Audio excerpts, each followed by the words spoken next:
Estamos en línea ahora con el economista Ricardo Rodríguez Silvero.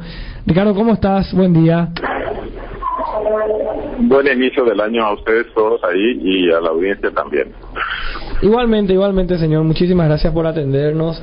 Bueno, básicamente son, análisis que estamos queriendo escuchar respecto al panorama económico, primero lo que dejó el 2018 y lo que se avisora para el 2019, Ricardo. Con mucho gusto, solamente que el análisis no debería ser solamente económico porque es mucho más compleja la realidad. Ajá. Es también social, es también ambiental, y en la parte económica hay que distinguir entre la macroeconomía y la microeconomía, así que si hay tiempo yo quisiera desglosar ese análisis en esos subsectores. Sí, adelante, Ricardo, digamos, vamos a empezar por lo positivo, porque Exacto. realmente tenemos cosas muy positivas para este año 2019, y es que vamos a seguir disfrutando de la fortaleza macroeconómica que tiene el país. Uh-huh. Es impresionante realmente esa fortaleza. Y se la mide en términos de crecimiento económico por encima del 4%, va a ser algo así como 4 y pico por ciento este año. Algunos exageran su precisión de un pronóstico cuando no se lo puede precisar tanto y hablan del 4,2% para el 2019. Digamos en torno al 4%, un crecimiento de ese nivel es alto para América Latina, y Paraguay lleva 15 años creciendo así. O sea que en 15 años hemos crecido 60%. Uh-huh. Porque si el crecimiento promedio anual está en el 4 o en el 5%, y son 5 años, y hemos crecido 60% en 15 años, pero tampoco debe ser motivo de euforia, porque el crecimiento económico es necesario, pero no suficiente. El crecimiento debe ser equitativo también, y sobre todo que, si no todos, por lo menos la inmensa mayoría de la población participe de los beneficios del progreso económico, social y ambiental. Bueno, y eso no se está viendo, pero en términos de fortaleza macroeconómica hay que señalar el porqué de tanta fortaleza también. Para empezar, hay que recordar que el guaraní es la moneda más fuerte y más longeva de América Latina, lleva más de 70 años de estabilidad sin haber necesitado nunca ni cambiar el nombre de la moneda, como lo han hecho nuestros vecinos, por ejemplo, ni eliminar ceros a la moneda, como lo han hecho nuestros vecinos. Sí. Es decir, somos realmente una isla de estabilidad en materia de precios, y eso es ya una muy buena noticia, y para el año 2019 se pronostica también una inflación por debajo del 4%. Para hacer los números fáciles de recordar, el crecimiento estará un poco por encima del 4 y la inflación estará un poco por debajo del 4. Bueno, y esa combinación es buenísima. Aparte de eso, tenemos que saber que nuestro tipo de cambio, eso ya es la moneda local, en comparación con las divisas, o sea, con las monedas extranjeras con las que practicamos transacciones comerciales y de capital, ¿no? Uh-huh. Nuestro tipo de cambio es realmente fuerte también, ¿no? El año pasado hemos devaluado la moneda por debajo del 8%, algunos dicen que no llegamos ni a 7%. Eso depende mucho del método de cálculo también, pero en general podemos decir sin equivocarnos que nuestra devaluación en todo el año 2018 ha sido muy baja, sobre todo en comparación con la de Brasil, que ha estado por encima del 20%, y de la Argentina, que ha estado por el 50%. Bueno, eso tiene aspectos positivos, naturalmente, de tener una moneda muy fuerte. Pero el lado negativo de eso es que entonces sufrimos la oferta extraordinaria en el mercado local de productos argentinos y brasileños, al punto que nuestras empresas locales están teniendo dificultades, sobre todo en esos rubros en los que argentinos y brasileños son muy competitivos, ¿verdad? Entonces, con eso vamos descendiendo a la microeconomía, y la microeconomía es la que está regular o mal. La microeconomía es la economía, para explicar mejor, del almacén de Don Manolo. Exacto. O de la lencería de doña Gertrudis o del taller mecánico de don Francisco. Las compras chicas. Es decir, es esa gente pequeña, exacto, que trabaja, pero partiéndose el lomo realmente, para sacar adelante su pequeño negocio. Son, en el lenguaje popular, las microempresas en el ámbito urbano. También en el lenguaje tributario se las denomina empresas unipersonales. Pero también en el campo, y sobre todo en el campo, hay una multitud de pequeños productores, empezando por los microproductores rurales y siguiendo con los pequeños. Todos están produciendo en gran parte productos agrícolas y ganaderos, pero de escaso número en materia de hectáreas o de toneladas o de ganado vacuno o porcino o bovino, ¿verdad? Esa gente está también relativamente mal. No tiene asistencia técnica. Para decirlo más exactamente, tiene muy poca asistencia técnica, porque algunos sí lo tienen, ¿verdad? Y el acceso a créditos de ellos es sumamente dificultoso, porque generalmente están en zonas en las que no llegan las agencias oficiales de crédito, ni siquiera el Banco Nacional de Fomento. El crédito agrícola de habilitación llega a poblaciones pequeñas, pero si son poblaciones muy remotas, muy lejanas, en el Paraguay profundo, digamos, ya no llegan las agencias oficiales. Afortunadamente llegan las cooperativas de producción y las de ahorro y crédito. Y entonces los microemprendedores rurales sí tienen acceso al crédito, pero también allí tienen que ingeniarse para poder llegar a ese crédito. En otras palabras, que la asistencia técnica y crediticia a los microempresarios urbanos y los microemprendedores rurales deja mucho que desear. Y así nos va. Además, ese sector es el que más sufre por la inundación masiva que tenemos de productos argentinos y brasileños a consecuencias de las monedas devaluadas de esos países, ¿verdad? Y también tenemos que saber que las medianas empresas son las que más sufren con la crisis argentina y brasileña. Eso es lo que hace que los representantes de las empresas de ese porte, de ese tamaño, estén denunciando a las autoridades públicas que realmente la situación económica de esas empresas, es decir, el mundo de la microeconomía y de las medianas empresas, no está bien por la crisis regional por la que hemos pasado, ¿verdad? Y Ricardo, y eso va a permanecer así este año 2016. Desde el 2016 estamos viniendo mal. El 2018 fue el peor de todos, y en el 2019, sin embargo, parece ser que la situación en Brasil puede mejorar, y hay que decir puede mejorar con cuidado, porque Bolsonaro no es precisamente un presidente que ha asumido ayer, ¿verdad?, que entusiasme a todos los sectores. Sí, justo te iba a preguntar sobre no eso. Está de acuerdo con su nombramiento. Sí. No nos olvidemos que llegó al poder con el 40% de votos del electorado. En realidad, para ser exacto, es 39% o 38,9%, algo así, del electorado brasileño, y que hay el 70% del resto del electorado brasileño que ni siquiera se preocupó para ir a votar, o que ha votado expresamente en contra de Bolsonaro. Es decir, no es que él tenga ahí el poder absoluto. Y aparte de eso, si Brasil tiene instituciones fuertes, las más fuertes están en el Poder Judicial y en la Fiscalía de Delitos Económicos de Brasil. Eso lo han demostrado hasta el hartazgo en los últimos años. No les importa quién es el político corrupto ni cuál es el empresario corrupto, los mete a todos en la cárcel. Y no solamente eso, sino que están empezando a ver formas de que devuelvan lo robado. En Paraguay también estamos empezando recién desde hace algunos meses esa onda de poner en la cana o poner en cana a los políticos corruptos y a unos empresarios corruptos también, sobre todo los ligados al lavado de dinero y al narcotráfico, ¿no?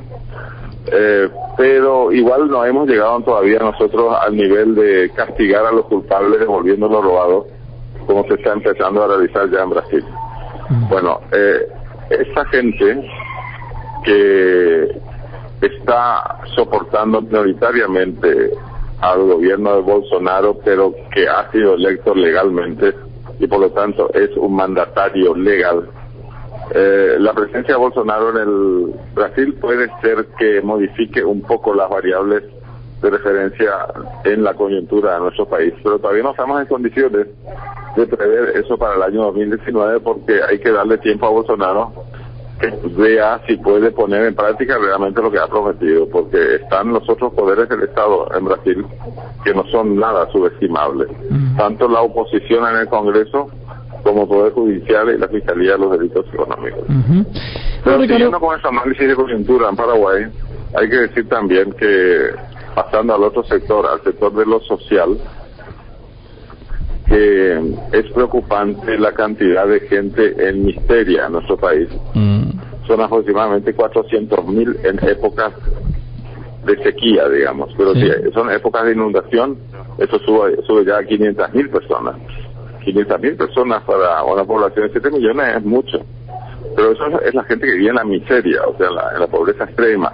Hay otros pobres también. Si uno suma los que están en la miseria con los demás pobres que no son pobres extremos, uno llega más o menos a 1.800.000 personas, casi 2 millones de personas, sobre una población de 7 millones, también relativamente mucho. Pero hay una buena noticia a dar ahí, y es que se ha disminuido una parte de la pobreza en la clase media. Los estratos superiores de la clase media han tenido en los últimos años ya una movilidad social vertical ascendente, es decir, han ascendido a posiciones superiores de la pirámide social, pero se han encontrado ahí arriba con la ingrata sorpresa de que el nivel de ingresos de ellos, aunque ha aumentado considerablemente, no alcanza como para pagar el costo de las escuelas y de los colegios, así como tampoco de la seguridad social en ese nivel. Entonces algunos se precipitan nuevamente hacia abajo. Pero yo creo que es saludable ver esa tendencia de que los estratos superiores de la clase media están subiendo de posición y los estratos más altos siguen siendo los todopoderosos en nuestro país. Están cada vez más afortunados, no solamente en términos de suerte, sino también en términos de capital o en términos de activos. Cada vez hay más ricos en nuestro país. Esa no es tampoco una casualidad el que la parte superior de la pirámide social esté tan rica, cada vez más rica, porque todo el modelo económico de nuestro país está concebido y puesto en práctica para que los estratos superiores de la pirámide social sean beneficiados con los progresos económicos y sociales en nuestro país. Eso algún día hay que ir mejorando, pero yo no creo de que esa mejora se la pueda percibir en este año 2019. Claro, y aparte de eso tenemos que considerar también que la tasa de subempleo, es decir, la gente que quiere trabajar pero consigue empleo a medias nomás, está en el 20%, está una cifra alta, y el desempleo oscila en torno al 7%, también es alto. Y bueno, eso no creo que mejore en el año 2019. Y por último, pero no por eso menos importante, hay que señalar con toda contundencia que la educación en nuestro país sigue dejando muchísimo que desear. Tenemos un nivel de educación realmente entre los más pobres de América Latina, por el agravante de que la peor parte de la educación son precisamente los maestros, ¿verdad? Y también hay que señalar con toda contundencia que la situación de la protección social es muy deficiente. Todo lo que tenga que ver con salud, allí la población está realmente abandonada a su propia suerte, salvo un pequeño grupo que oscila en torno al 20% de la población que sí tiene asegurados seguros de enfermedad y seguros de jubilación. Pero el capítulo más importante, que va a último lugar, y también hay que decir no por eso menos importante, es que la cuestión ambiental es un caos en nuestro país. Es verdad. Nuestro país se ha vuelto ya uno de los peores países depredadores de bosques en el mundo. Nuestro hábitat natural está totalmente desencajado, aumenta la frecuencia de las precipitaciones y por eso aumentan también las inundaciones y por eso la cantidad de damnificados. Hay que fijarse, por ejemplo, en los bañados de Asunción, para ver la cantidad de gente que anda por allí, o la gente que simplemente tiene que trepar a los niveles de la catedral, por ejemplo, y ubicarse en un lugar más alto en las calles adyacentes, porque la Chacarita Baja está totalmente inundada. Eso no viene por casualidad, eso es porque se están depredando masivamente todos los bosques de nuestro país. Lo peor del caso es que la región oriental ya casi no tiene bosques nativos. En los últimos 20 años ha empeorado totalmente eso. Los pronósticos para este año 2019 son igual de malos. Y la peor noticia entre las peores es que el Chaco paraguayo está también siendo víctima de depredación salvaje. La ancha parte boscosa de la región occidental o Chaco, que va paralela al río Paraguay hacia el norte, eso está echándose abajo masivamente. Y no hay una sola autoridad estatal que esté intentando impedir eso. Es decir, es realmente catastrófica la situación de la depredación de bosques. Y la reforestación es apenas incipiente o cubre apenas una parte pequeña de la superficie afectada negativamente por la deforestación.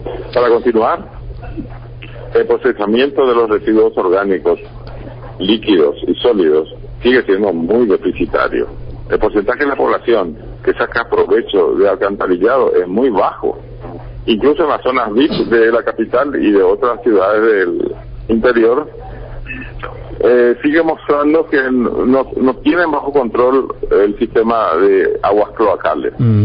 Cada vez que hay una tormenta de verano y sube toda la superficie y después se retira la tormenta, queda al sol candente del verano expuesta esa pestilencia insoportable de líquidos, de residuos orgánicos. Eso no puede ser. En ningún país civilizado la zona más rica o la más moderna o la más importante es la que es más pestilente cuando se retira la tormenta tropical. Así mismo. Hay algo que hacer allí. Y para terminar, la toxicidad en todos los niveles, es decir, en el aire, en las aguas, en el suelo, en el subsuelo, es espantosa. Sí. Resulta que la gente no tiene conciencia ni siquiera de que la fumigación que están poniendo en práctica para el cultivo de los cereales es dañina y perjudicial no solamente para los insectos o para los microorganismos, sino también para los seres humanos, ¿verdad? Se sigue practicando fumigación con productos químicos que están expresamente prohibidos en otros países del exterior. En la Unión Europea, por ejemplo, está prohibido expresamente la utilización de los productos tal y cual de Monsanto o de Bayer. Está prohibido. En Paraguay se lo utiliza, pero a diestra y siniestra, y nadie se queja. Nadie es consciente de eso, salvo unos pocos campesinos cuya repercusión en el nivel de conciencia crítica es casi igual a nula. Es decir, mal en cuestiones ambientales. Sí. Por eso es que es sumamente difícil decir en pocas palabras cómo le irá al país en el año nuevo, porque vemos nosotros que en materia ambiental los pronósticos son siniestros. Así que depende el análisis siempre de qué parte de la realidad es la que se va a analizar. Así mismo. Si se va a analizar solamente el crecimiento económico, hay que recordar enseguida que Paraguay es uno de los países más desiguales en el mundo, en un continente que es el más desigual en el mundo también. Es decir, cuidado entonces con los análisis coyunturales que se limitan solamente a analizar un producto o un subsector de la economía. Las cuestiones económicas, financieras y tributarias son sumamente importantes, pero no son las únicas. Hay que analizar también la situación de la educación, de la salud, hay que analizar la microeconomía, hay que ver la justicia social y la protección social, y sobre todo ver qué pasa con nosotros los paraguayos que sufrimos de ceguera. Somos ciegos, sordos y mudos cuando se trata del caos medioambiental. ¿Qué nos está pasando? En este último campo, los pronósticos para este año 2019 son igualmente malos.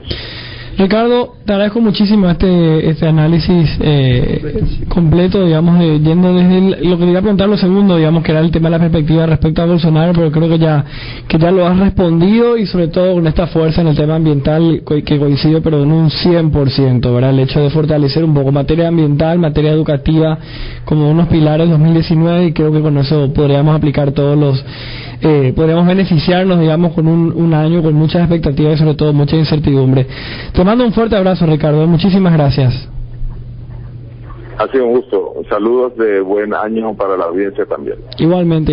Ricardo Rodríguez Silveira haciendo un análisis de las perspectivas para el 2019.